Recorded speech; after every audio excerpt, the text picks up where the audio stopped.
A lot of you guys don't know this, but I am an animal activist, and I've been an animal activist since I was like 4 years old.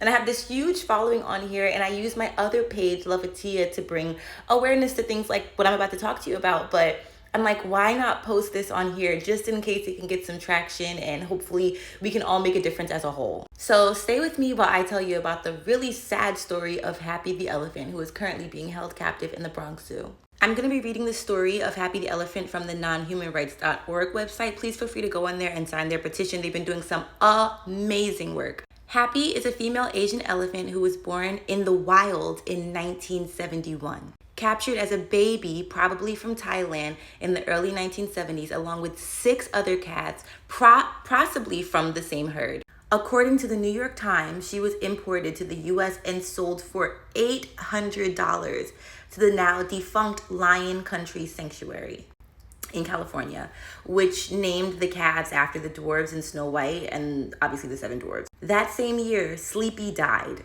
and the corporation relocated Happy, Grumpy, Sneezy, Doc, Dopey, and Bashful to the still open Lyon County Safari in Florida. We need to do a deep dive on the Lyon County because what is that about? Why are there multiple locations of this? In 1977, the proprietors relocated all 6 elephants to circuses and zoos across the U.S. Happy and Grumpy were sent to the Bronx Zoo, managed by the Wildlife Conservation Society, formerly known as the New York Zoological Society, to be a part of their newly created Wild Asia monorail exhibit, then called the Bengali Express Monorail.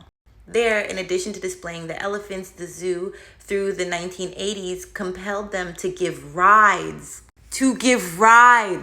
participate in tug-of-war contests, and perform tricks as publicized in the New York Times. What? It says, of Happy's demeanor and role in the purported educational shows, the elephant's low-key, no-nonsense trainer said, Happy is a more physical elephant than anything I've ever seen. Most people, when they train elephants, cats, horses, or whatever, usually turn them loose and just watch them for hours.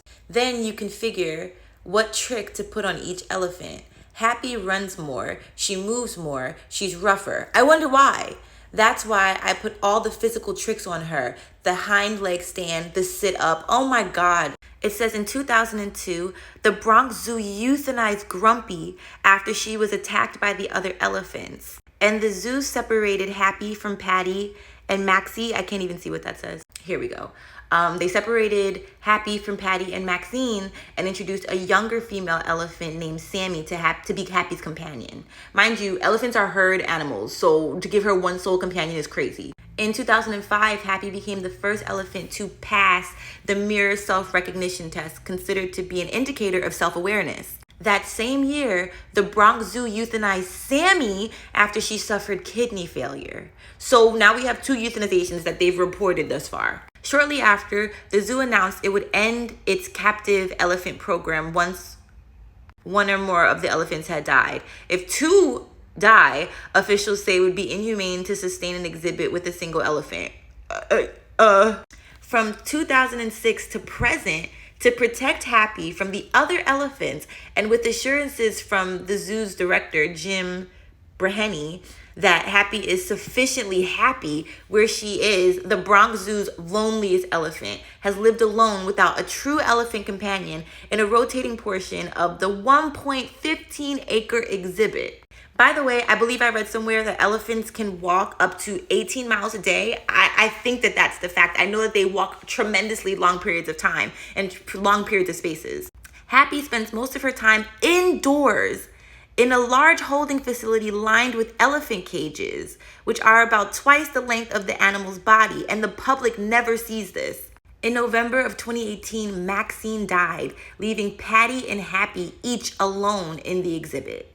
And this is another article from the New York City bar. This actually went to trial, and they literally fought for her rights because they're trying to tell people that she's obviously a sentient being. They proved that back in 2005 when she did the mirror test. It says Happy's well-being has recently been of great concern after she was reported to have disappeared from public view at the zoo in July 2024. Upon her reappearance 10 weeks later, photos showed her lying on her side with significant foot damage. By the way, at this point, Happy is in her 50s.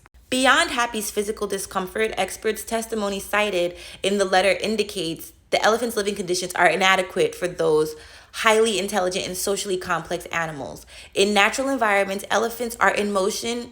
Yep, this is exactly what I was talking about. Okay, for 18 hours, got it. The majority of the time spending up to 18 hours a day foraging. Happy's lack of mobility, as it seems she was confined indoors rather than walking in her small 1-acre enclosure, is merely a component to the total impoverishment of Happy's environment. Lack of socialization, lack of exercise, lack of cognitive enrichment, unnatural terrain. And this is where I make my confession, because from the age of like 5 to, I want to say, maybe 15, if that, I was a very big supporter of the Bronx Zoo and of all zoos. It's very shameful for me to even say this. I was homeschooled, and so that was a way that my parents would enrich me. And I loved animals. I told y'all this is a hyperfixation of mine. I used to create petitions when I was younger, when I was like 4 or 5 years old, about deforestation and poaching. So I thought I was supporting conservation and supporting the zoos. And I literally had to stop going once it started feeling off. I would go and pray for the animals, and if they were looking sad, like I would send them love. But even when I was younger, I knew that they were depressed, but I think I was just in a form of denial, if I'm being honest with you, as most people usually are.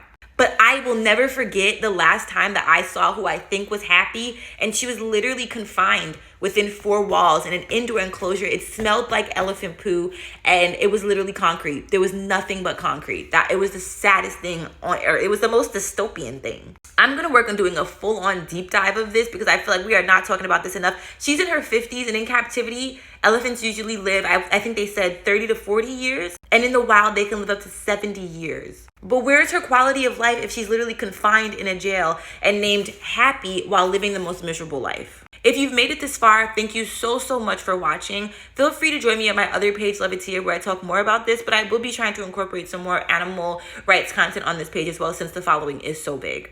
And if you want to help, please be sure to go to nonhumanrights.org, where you can find out more about Happy's story and also find out ways to take action.